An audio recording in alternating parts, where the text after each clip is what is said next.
Beloved Bhagwan, how are you helping to change the world?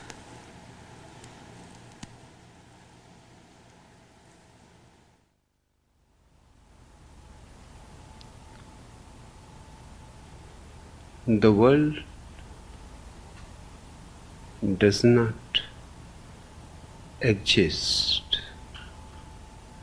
It is only a word. What exists is the individual.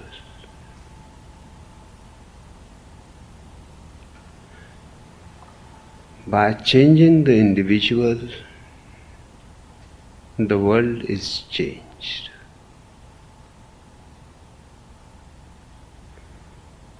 What has been done in the past with humanity is people have been deprived from their individuality. And that's how there are crowds, no individuals. Mohammedans, Christians, Hindus, but no individuals. It is the same process which has been applied down the ages in the armies. The whole training of an army is a basic effort to destroy the individual completely and to make him just a number.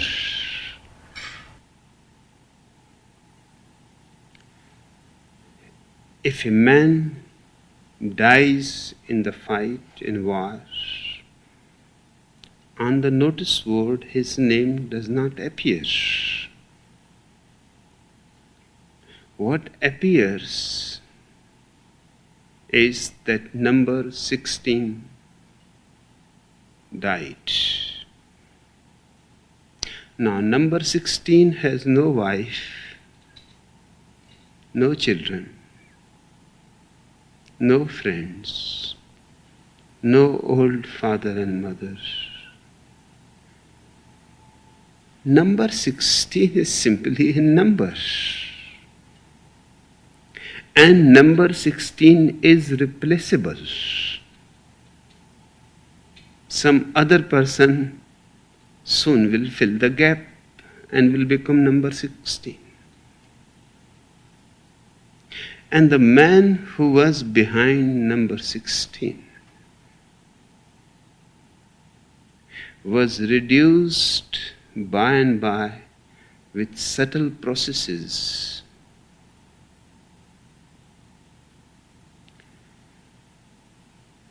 The whole training of the army is that the person is made to do things which are irrational.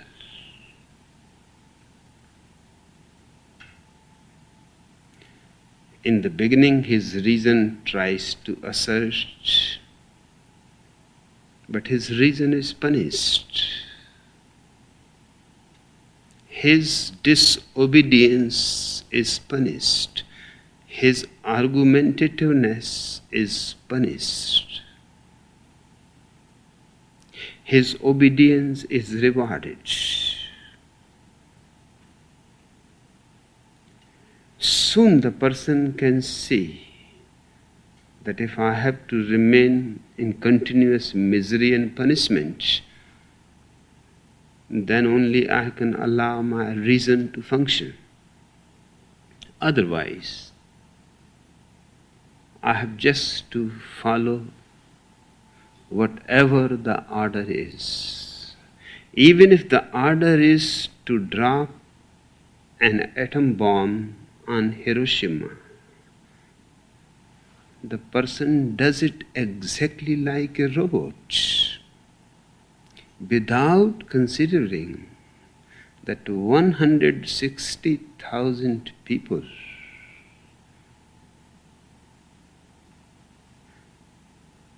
he is destroying within seconds. But he is not an individual, he thinks no more.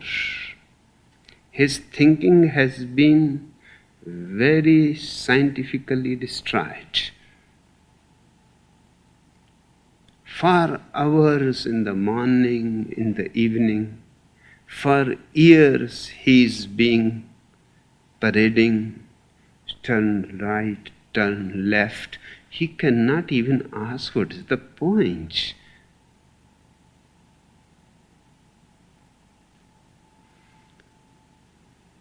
It happened in the Second World War because soldiers were needed. So everybody from every profession was asked to sacrifice himself for the country.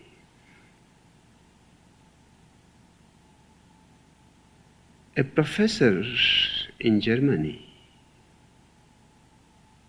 was asked that he should join the army, and he has no more students anyway.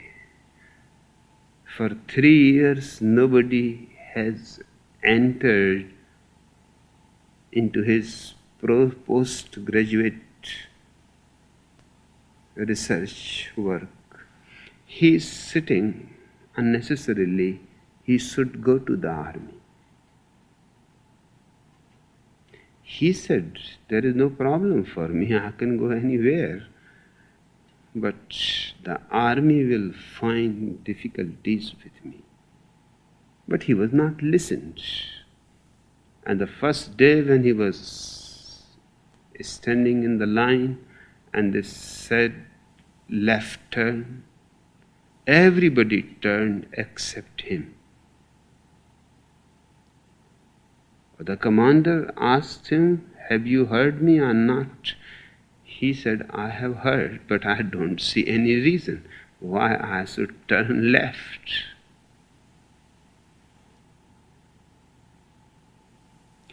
And finally, these people will be ordered again and again, and they will come to the same position in which I am already standing. March forward, and he will not. He wanted for every single act some reason. Why should I march forward? Why not backward? The commander got fed up. Such a person cannot be made into a soldier. He asked his chief what to do with this man. He asked for everything. I don't know myself. I had never asked myself. This is a simple training of learning obedience. But this man is impossible. Everything is confronted with why. The commander-in-chief said, you don't know him. He is a very famous professor of philosophy. His whole life he has been arguing, doubting, arguing. And it is certainly difficult for the poor old man to drop all those habits. You give him some work which he can do, something very simple. So he was sent to the kitchen and he was given a pile of peas and told that you have to sort them, the smaller ones on one side, the bigger ones on the other side. After 1 hour, the chief commanding officer came in And the professor was sitting there with closed eyes, and the pile was exactly the same as he had left 1 hour before. Nothing has been done, not a single pie has been moved. He asked the man, "What are you doing? You have not done anything." He said, "So many problems to be solved before I start. You said to me, the smaller ones on one side, the bigger ones on the other side. What about those who are in the middle? Where do they go?" And it is not only a question of just 3 grades. In fact, there are many grades. Between the bigger and the middle, there is again middle. Between the middle and the small, there is again the middle. He said it is such a complicated mathematical thing. And I'm absolutely ignorant about mathematics. Finally, he had to be discharged, that he is good for nothing. What was the problem? The problem was they were trying to take his individuality away. They were trying to make him a robot, just to follow. There is no question why.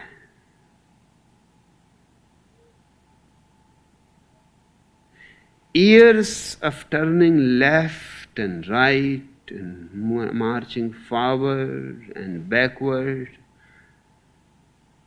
one slowly stops asking why. What is the point? One simply starts doing things mechanically. Only then you can manage a human being to drop atom bomb on Hiroshima, Nagasaki. He is not asking why. These people of Hiroshima has done nothing wrong. They have not harmed anybody. They are civilians, small children, women, pregnant women, old people. They have nothing to do with the war as such. Why?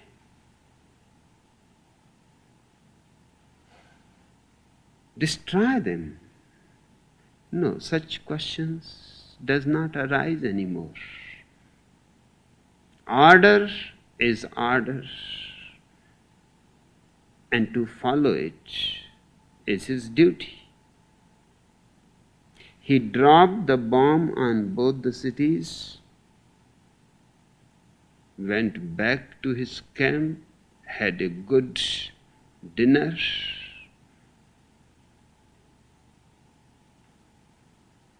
drank with his friends, laughed, joked, and Hiroshima and Nagasaki were burning. Never before in the history such destruction had been seen.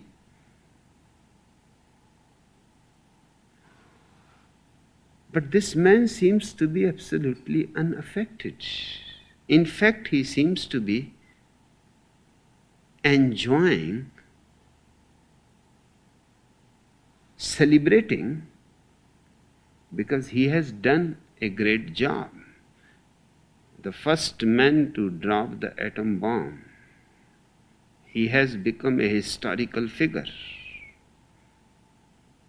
In the morning, when he was asked by the journalists that we certainly believe you could not have slept in the night, after killing 160,000 people, how can you sleep?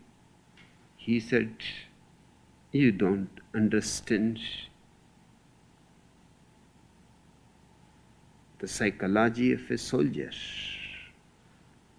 I have done my duty and I have done it perfectly. And I had a very good sleep. I had not had that good sleep for months. Because this project was there.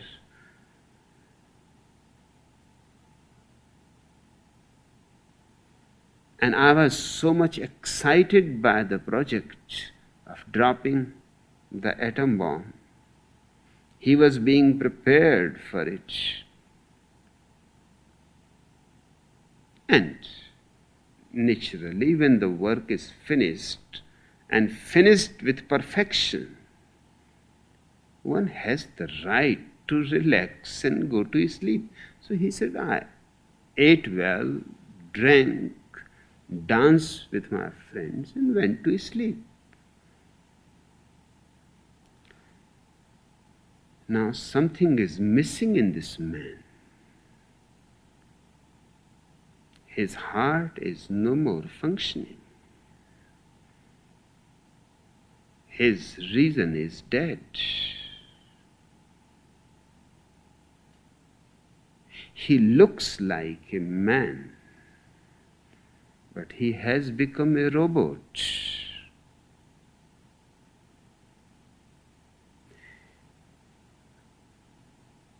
What has happened in all the armies on a more subtler level has happened in all the societies. The basic method is the same. Every child is brought up to follow, to be obedient, to respect the elders. Every child is conditioned that on your own you are going always to be wrong. That you are a worthless person.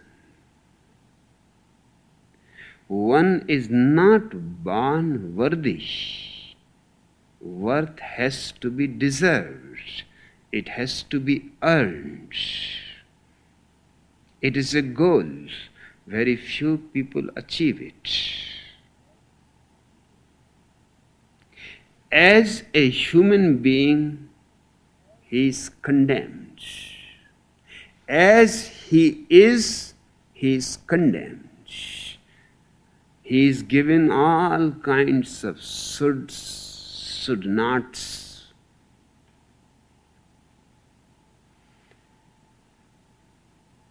And the child is so helpless that sooner or later he is caught in the net. It was a continuous problem for me and for my family. In India, it is an accepted fact that if any elderly person comes into the house, you have to touch his feet.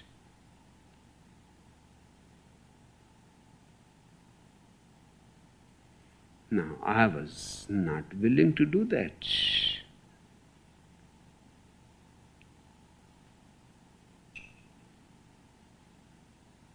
The first time it happened, one neighbor who was of the age of my father, or perhaps elderly than my father, because my father touched his feet, asked him to sit comfortably, and then he told me, because I was standing there, that touch the feet. He is older than you, he is older than me. I said, he may be older. That does not mean that I have to touch his feet. In fact, I know this man. He is a drunkard. He goes to the prostitutes. He has been imprisoned twice for stealing. Now, the police is suspecting him of a murder which has happened just 2 days before in front of my house.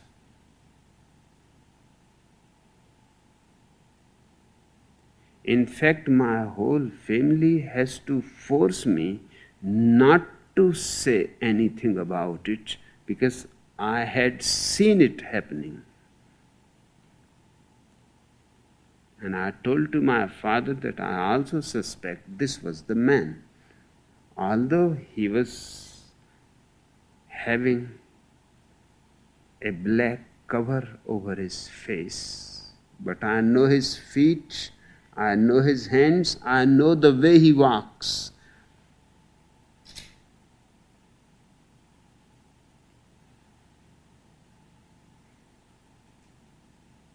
And you want me to touch his feet? I cannot do it.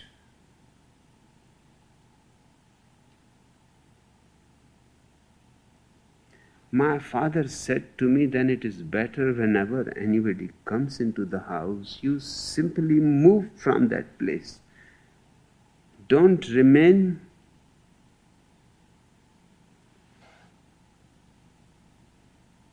there to confront the man, to confront us, and to create an embarrassing situation. Now, what that man will think? I had said everything in front of him. He really became so nervous when I said that I can recognize this man's walk and how he killed the man.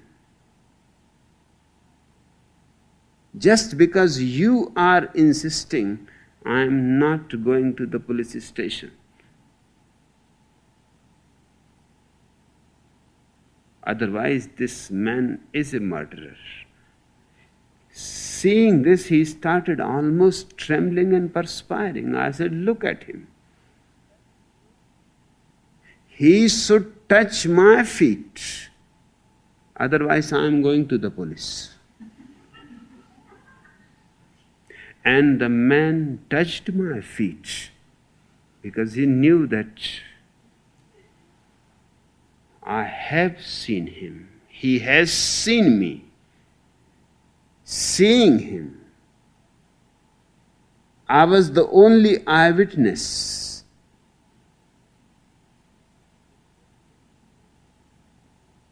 And it was not late, just 9 o'clock in the evening. And in front of my house there was a small street, dark. So he was hiding in that street. And on the road, as this man passed, and his shop was nearby, and the exact time in India to close the shop is 9 o'clock. So everything was settled. 9 o'clock he will close his shop and he will walk in front of my house because his house was 3-4 houses away, and that was the best place because the murderer could hide into the darkness. There was not even a lamp post. Electricity had not come yet into that place. And I saw him come out of the street. It was a hot summer night, and I have never felt at ease with heat. Cold I love. Heat I simply hate.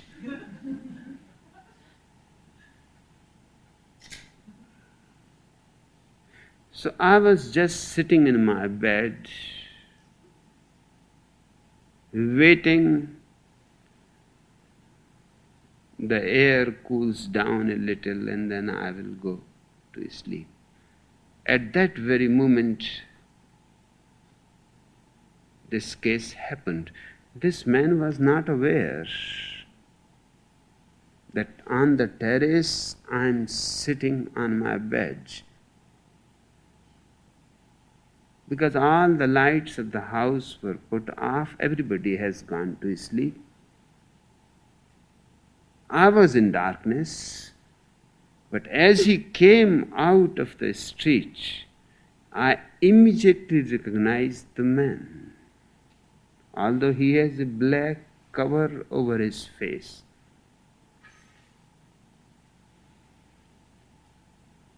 And I told my father, now look, you touched a murderer's feet just because he is a little older than you, but there are many donkeys and many bulls and many dogs older than you, older than me. If this is the rule that anybody who is older than me, then perhaps I should commit suicide, because I cannot continue from the morning to the night touching everybody's feet. Do you think I don't have any other work? But these are subtle strategies.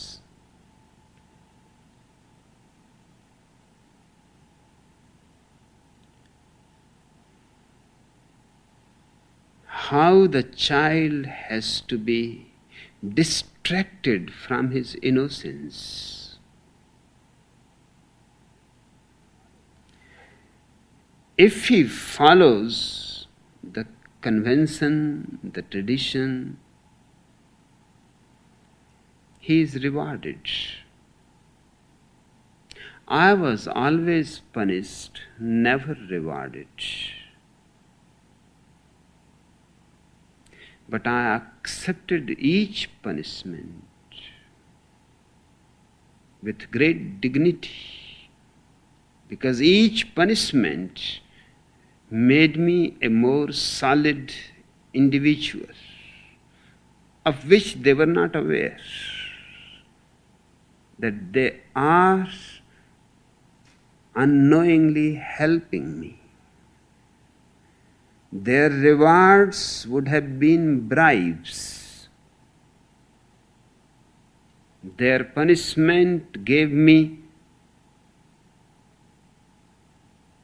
metal.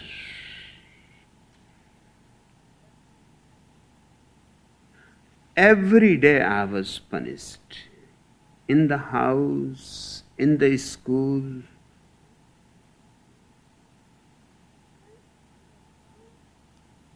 And they were wrong and I was right. But my crime was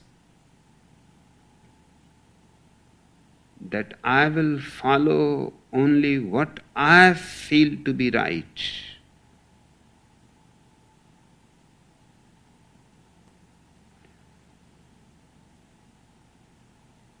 And it has been a great adventure to be right and to be punished.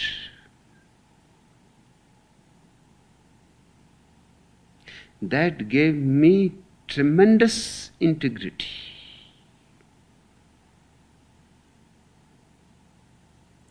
And everybody, my father, my teachers, later on recognized it.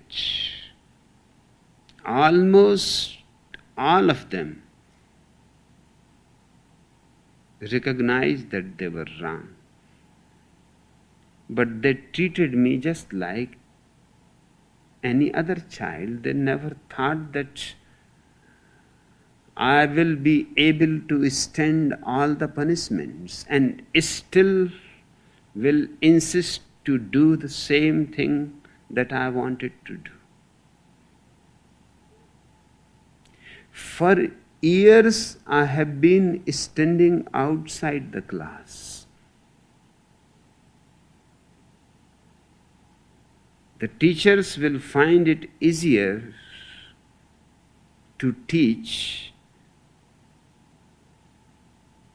Otherwise, I was constantly asking questions. And I knew, and they knew,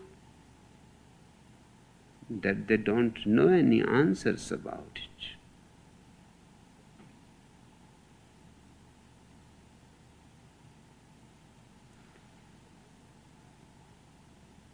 The moment I will ask anything, they will say, you simply go out of the class.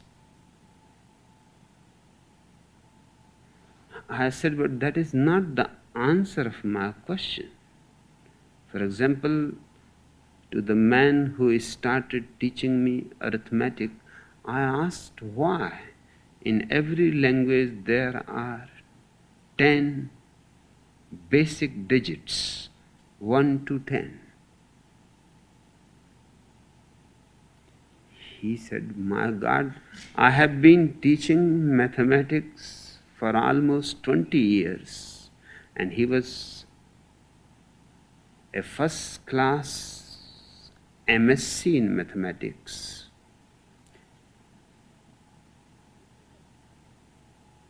Nobody has ever asked me, nor have I ever thought myself that why there are 10 digits.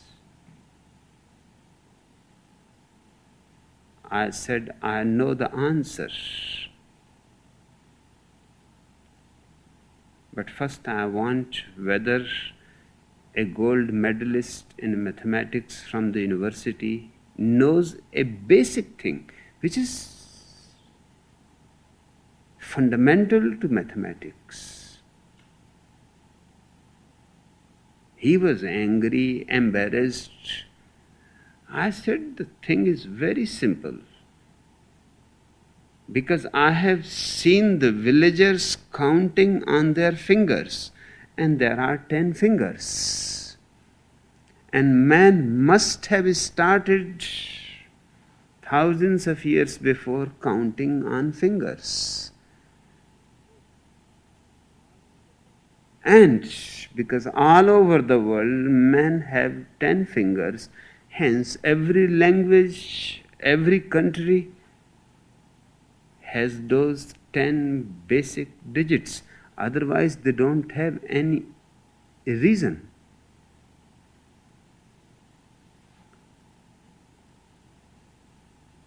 And there have been mathematicians who have used lesser digits. Godel used only 3. And he said, that's enough. 1, 2, 3. After 3 comes 10, 11, 12, 13. After 13 comes 20. And he managed to solve all mathematical problems only with 3 digits.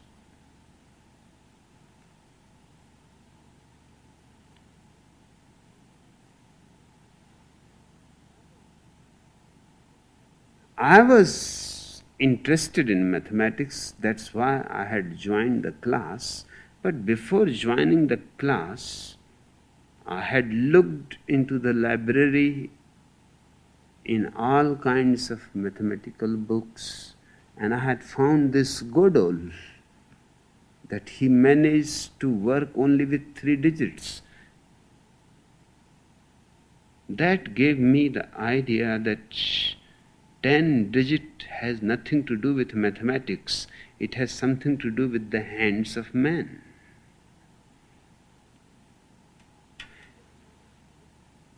And rather than answering me,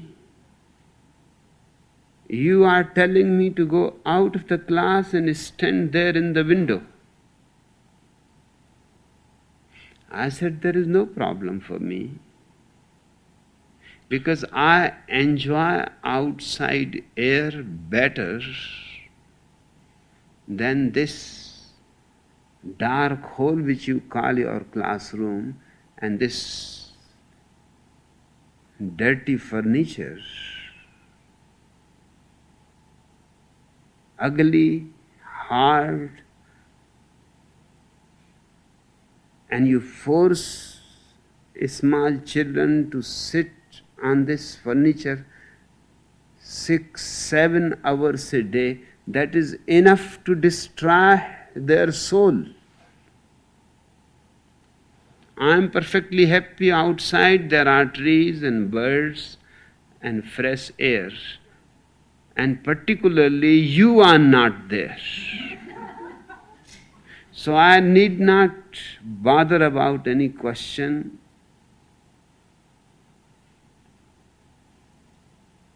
One day the principal was on the round and I was standing outside the mathematics class. So he asked me that this is strange. Whenever I come on the round, you are always standing on this window, looking at the sky. Sometimes, out of curiosity, I simply look out of my office. Whether you are there or not, you are always there, without exception. I said, you have to ask my mathematics teacher, because he tells me to stand here and I enjoy. He is boring. And whatever he teaches can be learned very easily from any book. And standing here in front of lush green trees and so many birds and such fresh air, who bothers about arithmetic?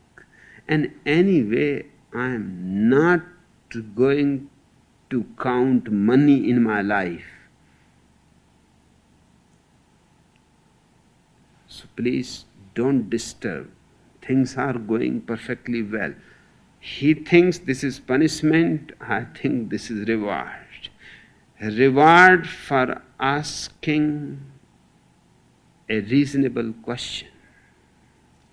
And I am learning in these small things by and by that this society rewards lies, punishes truth,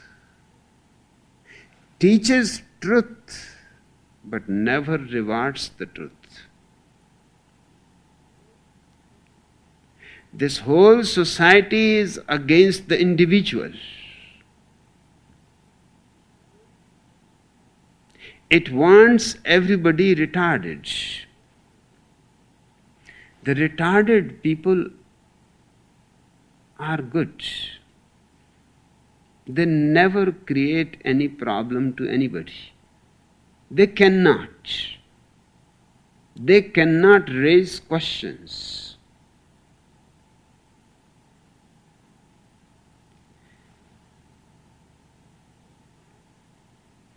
They are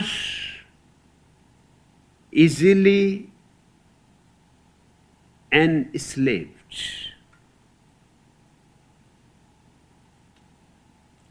The individual is essentially rebellious, because he will say yes only when he feels it. Otherwise, he is going to say no.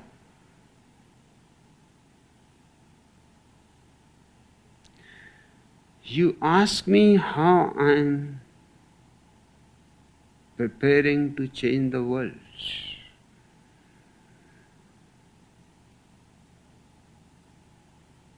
I am doing just the opposite to individuals what the society has done. I have to undo it. There is no need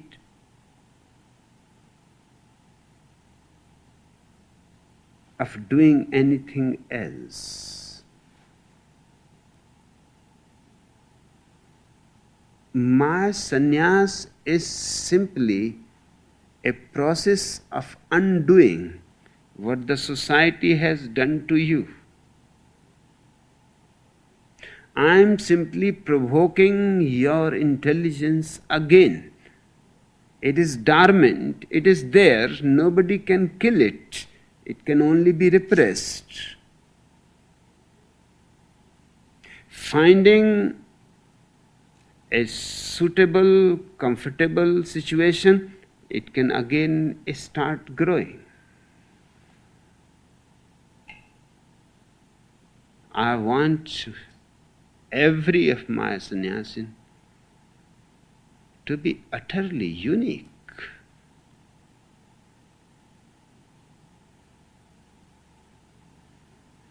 This is one of the reasons why I am against communism. Because communism is the ultimate result of destroying individuals.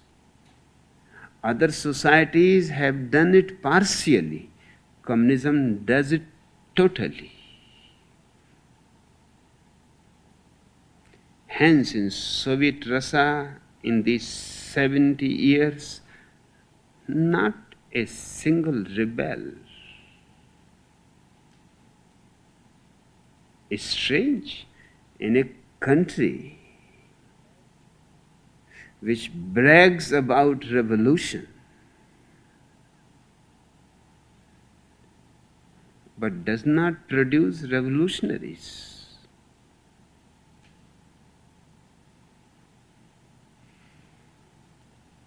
It is something worth noting that before the revolution in Russia,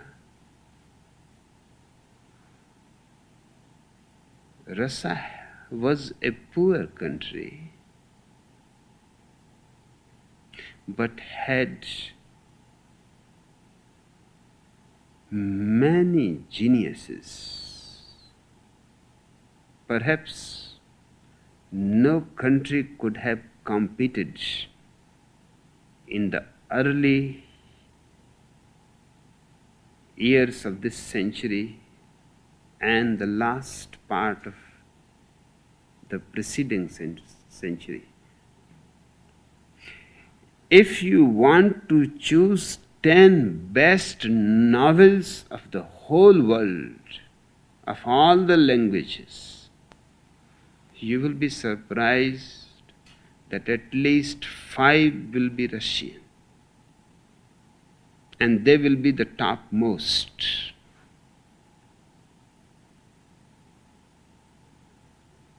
And after the revolution, not a single novel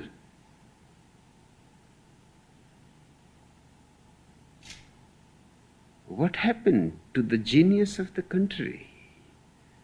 There was Fyodor Dostoevsky, who has written as nobody else has written in the world. His insight is so penetrating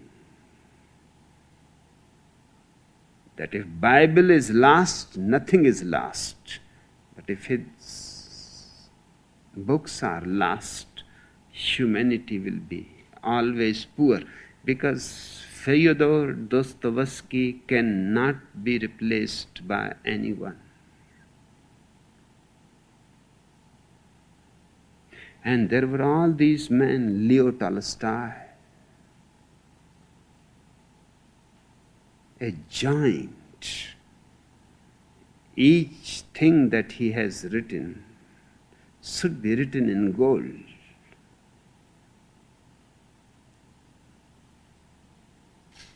Chekhov, Gorky, Turgenev. These 6 people you will have to put first. Then only 4 from the whole world.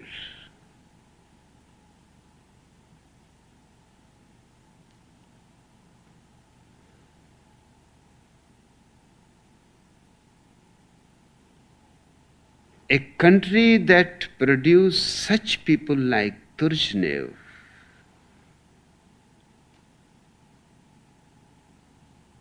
has not produced any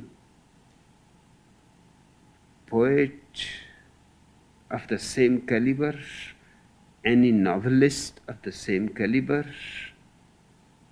What happened? What went wrong? The individuality has completely